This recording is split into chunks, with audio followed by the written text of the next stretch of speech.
Synchronous है, चाहे आप कहीं चले जाओ। ये ऑर्बिट लोगे, ये भी जियो सिंक्रोनस है।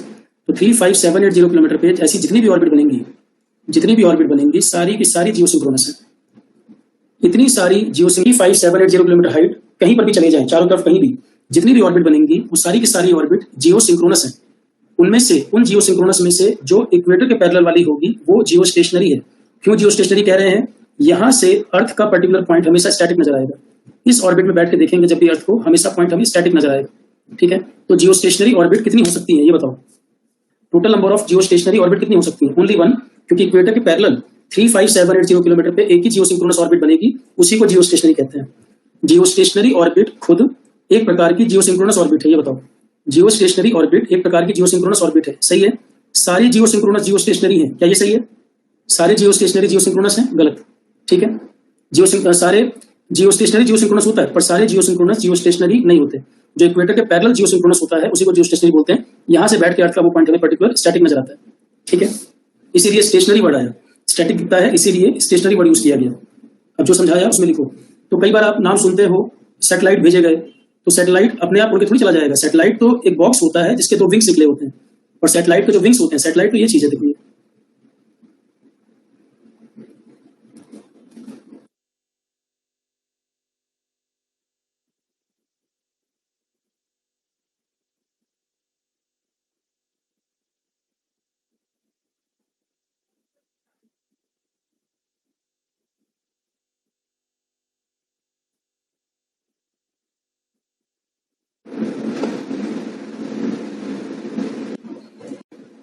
ये सैटेलाइट है, ये पार्ट सैटेलाइट है। पर सैटेलाइट को पावर देने के लिए ये जो लगे होते हैं इसके विंग्स, ये होते हैं सोलर पैनल। ये है सोलर पैनल। तो अर्थ के ऊपर कोई स्टेशन लगा होगा, कोई स्टेशन होगा, यहां से सिग्नल ट्रांसमिट होगा। स्पेस में सैटेलाइट लगी हुई है। ये सिग्नल की स्ट्रेंथ को बनाए रखने के लिए सैटेलाइट में यूज होते हैं ट्रांसपॉन्डर। सिग्नल वीक ना पड़ने लगे, यहाँ पर होते हैं ट्रांसपॉन्डर, और सैटेलाइट इसको रिफ्लेक्ट करके ग्राउंड पे किसी स्टेशन को भेज देगा। यहाँ पर एंटीना है जो सिग्नल रिसीव कर लेगा। तो सैटेलाइट का पर्पस क्या है कि अर्थ के स्टेशन से ट्रांसमीटर से सिग्नल आया, जो ट्रांसमीटर से सिग्नल जाता है उसे कहते हैं uplink.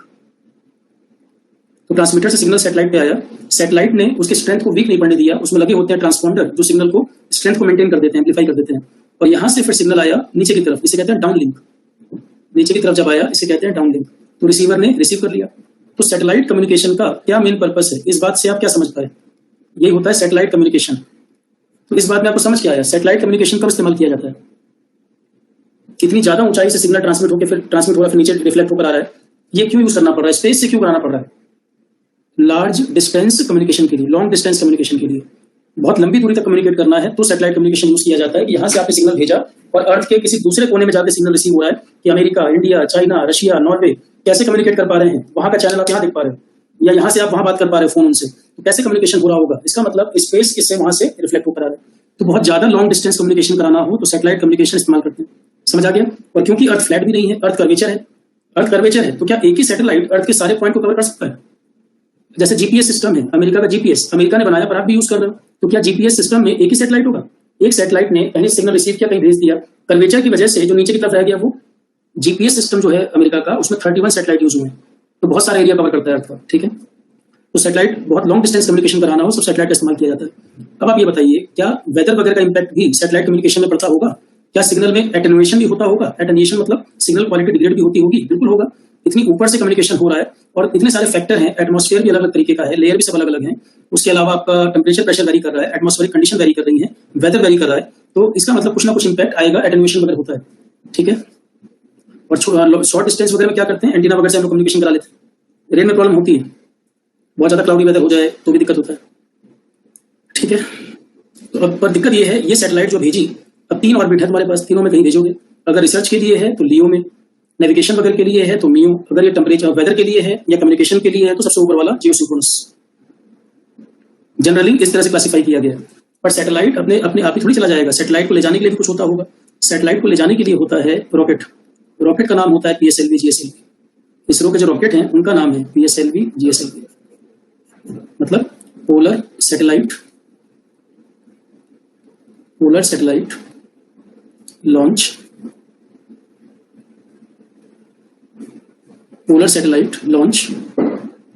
Vehicle. Geosynchronous satellite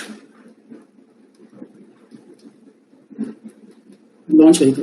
Rohit Tiwari, depend करता है किस तरह की सैटेलाइट है। वेदर फोरकास्टिंग वाली है तो जियो स्टेशनरी, वेदर फोरकास्टिंग के लिए है तो जियो स्टेशनरी, कम्युनिकेशन वाला जियो सिंक्रोनस।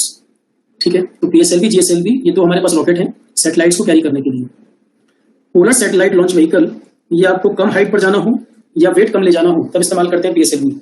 कम हाइट पर जाना हो या वेट कम लेकर जाना हो तब यूज होता है पीएसएलवी। ज्यादा हाइट पर जाना हो तब रॉकेट यूज करते हैं जीएसएलवी। ज्यादा हाइट के लिए रॉकेट यूज होता है जीएसएलवी, या कम हाइट पर ज्यादा वेट ले जाना हो तब भी जीएसएलवी यूज होगा। कम वेट कैरी करना हो, कम हाइट पर जाना हो, पीएसएलवी।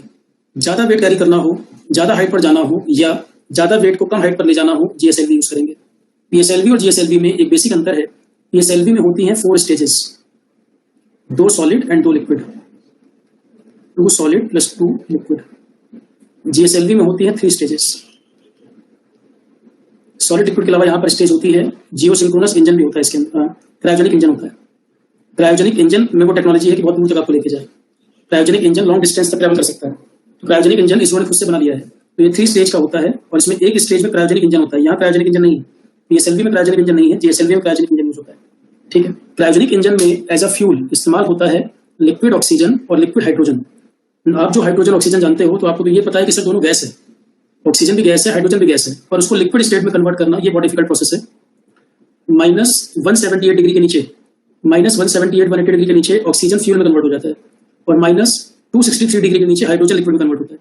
तो -180 डिग्री, -263 डिग्री टेम्परेचर बनाना पड़ता है हाइड्रोजन ऑक्सीजन को लिक्विड स्टेट में लाने के लिए। इसीलिए क्रायोजेनिक इंजन बनने में बहुत लंबा समय लगा, पर इसरो ने खुद से यह टेक्नोलॉजी डेवलप कर ली है। क्रायोजेनिक इंजन इसरो बना चुका है। ठीक है, जीएसएलवी इसीलिए एक बड़ा अचीवमेंट है। क्रायोजेनिक इंजन बनाने से दूरी ज्यादा जा सकते हैं, फ्यूल जो है वो देर तक चलेगा, लंबी दूरी तक जा सकते हैं। अब इसरो ने एक ऐसे भी रॉकेट बना लिए हैं। अब ये पीएसएलवी जीएसएलवी क्या होते थे, सैटेलाइट को ऑर्बिट में प्लेस करने के बाद ये डैमेज हो जाते थे, इनको रीयूज नहीं कर सकते थे आप। पीएसएलवी जीएसएलवी जो थे सैटेलाइट को ऑर्बिट में प्लेस करने के बाद ये इस्तेमाल नहीं हो पाते थे। अब इसरो ने ऐसे रॉकेट बना लिए हैं जिनको दोबारा इस्तेमाल कर सकते हो आप, RLVTD उसका नाम है। ऐसे रॉकेट बना लिए हैं जिनका दोबारा इस्तेमाल हो सकता है। इसे कहते हैं reusable launch vehicle, reusable launch vehicle technology demonstrator, reusable technology demonstrator. PSLV ऐसा दिखता है।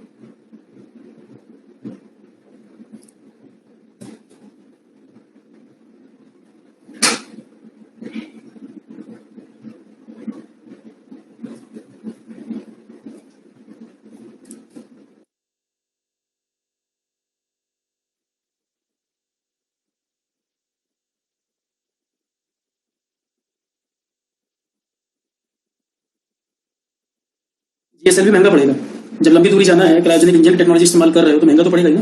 तो दोनों का अलग अलग यूज है। कम वेट ले जाना हो, लो हाइट पे जाना हो, पीएसएलवी। ज्यादा हाइट पे लेके जाना हो या वेट ज्यादा लेके या कम हाइट पे ज्यादा वेट ले जाना हो, जीएसएलवी। ये इसरो वालों के नाम है। Shivansh Tripathi falcon 9 space x company का है, वो टेक्नोलॉजी दूसरी है। पीएसएलवी जीएसएलवी तो हम लोग वर्ड यूज करते हैं, फाल्कन 9 स्पेस एक्स का है, वो अलग है। ये इसरो वाले के नाम है, फाल्कन 9 अपना थोड़ी है। मंगलयान पीएसएलवी से लॉन्च हुआ था, मंगलयान पीएसएलवी से लॉन्च हुआ था। RLVTD अभी यूज नहीं हुआ है, अभी नई टेक्नोलॉजी है, अभी यूज नहीं हुआ है, न्यू टेक्नोलॉजी है।